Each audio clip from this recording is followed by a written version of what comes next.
So this morning, me and Catherine are going to be covering the Chang family. However, first, I'm going to give a little background information on the Chang family and talk about why they came to see us in the first place. So the Changs had just given birth to their second child, and while they were waiting to take her home, they found out that their baby Jennifer was positive for phenylketonuria, also known as PKU. The Changs were just extremely confused because their daughter looks perfectly normal and passed all the prenatal and early pregnancy screenings that she had to take. So the family came to us looking for answers as well as advice on how to best take care of their child. Phenylketonuria is a rare inherited disorder that causes phenylalanine, an amino acid, to be overflowed in the body.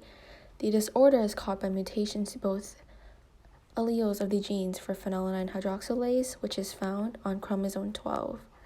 Phenylalanine hydroxylase converts the amino acid, phenylalanine, to other important compounds in the body. The gene, if defective, would be inefficient at creating the enzyme necessary to break down phenylalanine. A buildup of phenylalanine can be fatal and may lead to brain damage. This is due to the fact that the nerves in the brains are sensitive to phenylalanine levels, so an abundant amount would higher the chances of intellectual disability. There are an array of symptoms such as a musty odor in breath, skin, or urine, seizures, skin rashes, small heads, intellectual disability, low birth weight. Classic phenylketonuria is the most severe form of the disease. It is when phenylalanine hydroxylase activity is severely low or completely absent. Variant phenylketonuria is the mild form of the disease. This is when the enzymes is somewhat able to convert phenylalanine. Genetics may also affect the severity of the disease, but little is known about it. So here we have a pedigree and karyotype. So because phenylketonuria is autosomal recessive, there's only a 25% chance of offspring having it. Both parents must be heterozygous, and you can see how in the diagram, two parents who don't have symptoms can have child C who has the disorder. And this is important because neither of the Chang family parents have the disease, but now they know that they are heterozygous for it, which is going to affect how they have kids in the future. So, one question that they asked us was, neither of our parents have fetal ketonuria, so how are we able to pass on the gene? Well, just like I said earlier in the presentation, the parents could be heterozygous for the defect, which means that if the parents are heterozygous, then it's going to pass on to their kids, aka the Chang family parents, and they will also be heterozygous for it. And then their genes happen to match up, and their daughter Jennifer ended up being homozygous recessive. So, yeah. So, what is phenylalanine? Phenylalanine is an essential amino acid. It is found in food. It is responsible for the biosynthesis of amino acid and structure of protein.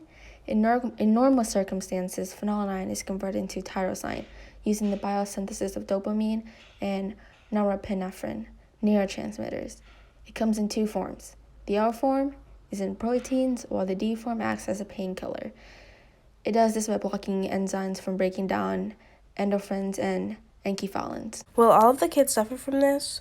Well, there is a 25% chance of them being affected and a 50% chance of them being carriers, and then a 25% chance again of them being completely not at risk. So the short answer is no, not likely, but they will most likely be carriers. So, phenylketonuria, the treatments would just primarily be diet. You would have to change your diet and consume food that are low in phenylalanine levels, so the cost would be relatively low because you're just changing your diet.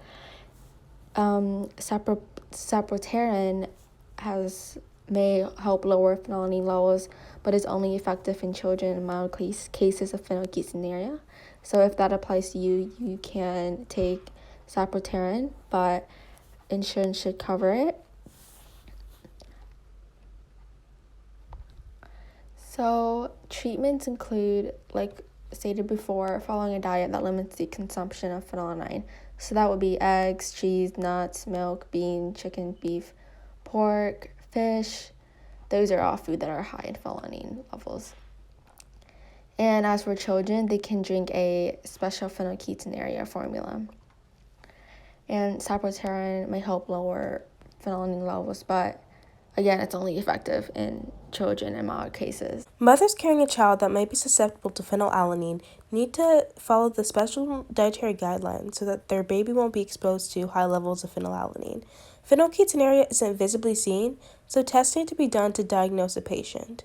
Phenylalanine cannot be prevented, but parents with both the genes can choose other forms of reproduction. For reproductive options, that could include adoption if you don't want to risk your kids having phenylketonuria, or via surrogate. As for life, it does not shorten the life expectancy, but it could ruin the quality of life because you have to live in a strict diet. So first the doctors grow E. coli on a petri dish, and they spread on a medium on top of it so that the cells will grow still but not, well, the cells will persist but not grow. And then they place the patient's blood samples onto the bacteria, and wherever the bacteria grows, it shows that they have excessive amounts of phenylalanine.